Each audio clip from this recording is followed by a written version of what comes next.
All right, so in this module, we're going to go over an example of a nucleation type question.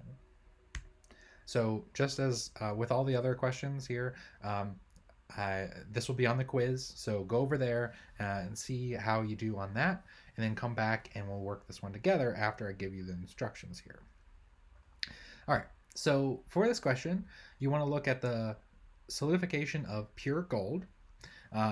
So calculate the critical radius and activation free energy, so those critical values, if nucleation is homogeneous. So for this question, you're given the latent heat of fusion and surface energies here. So minus 1.16 times 10 to the ninth joules per meter cubed, and surface energy of 0.132 joules per meter squared for those.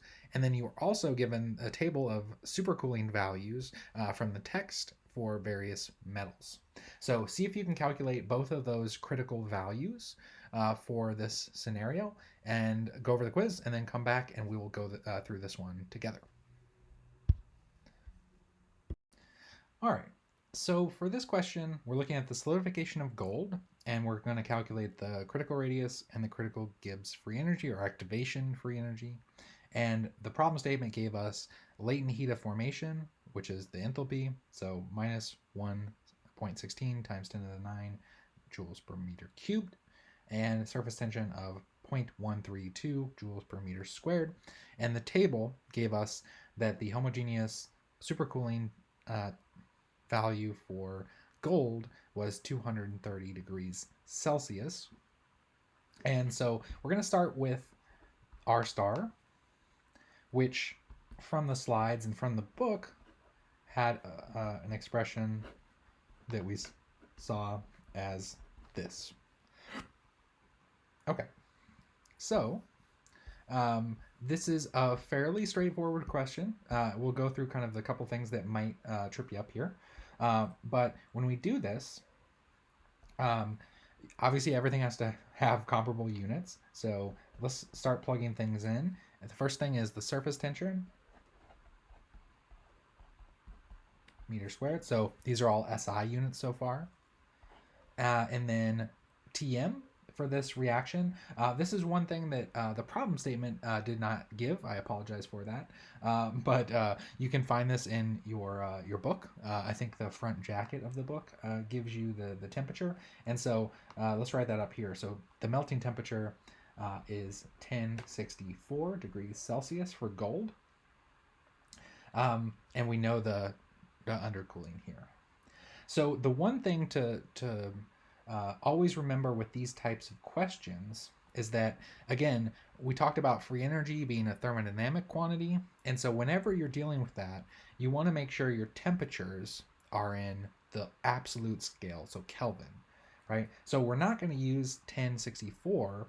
We're actually going to add 273 or 273.15 Kelvin to get this in Kelvin. So this is going to be our value for temperature here.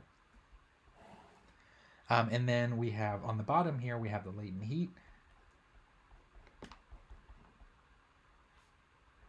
And again, this is SI units.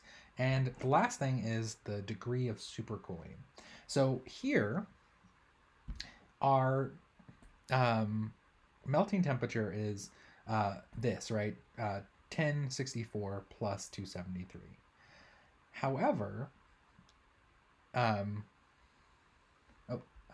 me, sorry, I thought I had an error here. So, sorry, let's go. So the temperature is 1064 Celsius plus 273. So that's in Kelvin. Our difference is 230 degrees Celsius.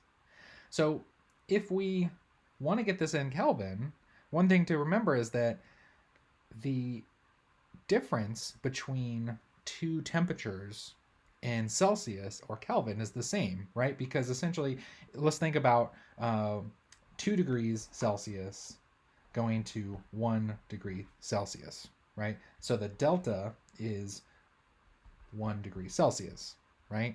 Well, if we want to convert this to Kelvin, right, we would add 273 to this, we would add 273 to this. And so if we take the difference, it's still 1K.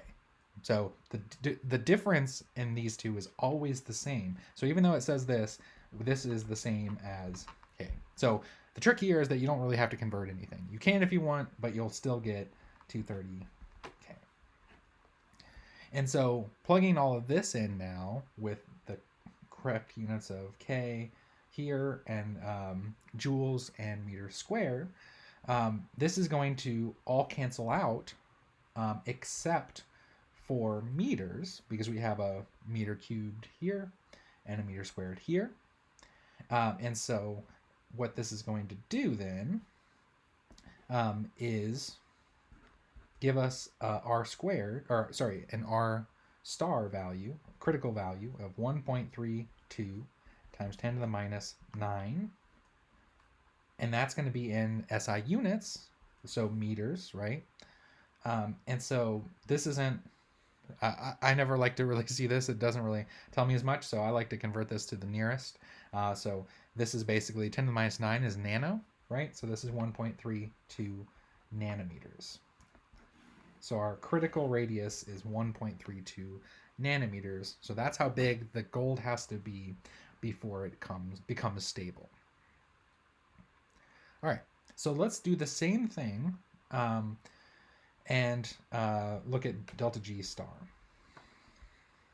So one thing that, and I just want to start, before we go on to that, sorry, but I do want to make one more point. So if we had used degrees Celsius here, right, we would be getting a different answer, right? And so it's important to remember that this does need to be in K, not degrees Celsius, because the addition of 273 does affect the value here. So even though this is the same value, so you always want to make sure you're in the absolute scale when you're working with these thermodynamic questions.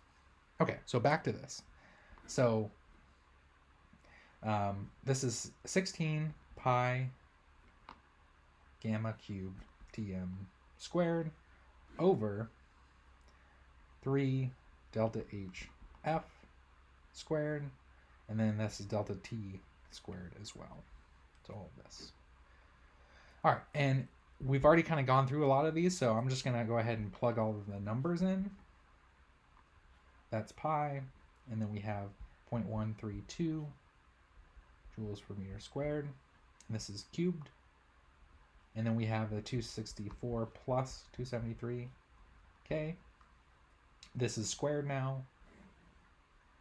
And then on the bottom, 3 times the enthalpy.